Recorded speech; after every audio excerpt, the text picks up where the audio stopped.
ನಂತರ ನಮ್ಮ ಶಶಿಕಾಂತ್ ಅವರಿಗೆ ಅವ್ರಿಗೂ ಅಭಿನಂದನೆಗಳು ನಮ್ಮ ಸರಸ್ವತಿ ಮೇಡಮ್ ಅವರ ಕಡೆಯಿಂದ ಹಾಗೂ ಜೋರಾದ ಚಪ್ಪಾಳೆ ಬರಲಿ ನಮ್ಮ ಸರಸ್ವತಿ ಮೇಡಮ್ ಅವರು ರಾಜನ್ ಅವರು ಮಾಡಿದ್ದಾರೆ. ಒಳ್ಳೆಯದಲ್ಲ ಖಂಡಿತ ಇರಲಿ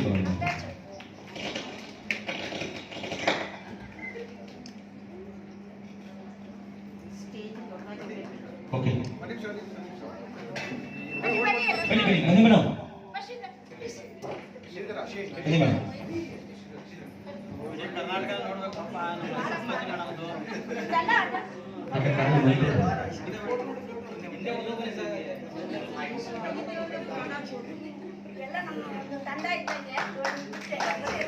ಧನ್ಯವಾದಗಳು ಧನ್ಯವಾದಗಳು ಈ ಮಾಸಿಗೆ ಕೇಳಬೇಕು ನಾವು. Thank you so much. Govindaraju Darshan ನಮ್ಮ ಧನರಾಜ್ ಅವರು ಕೂಡ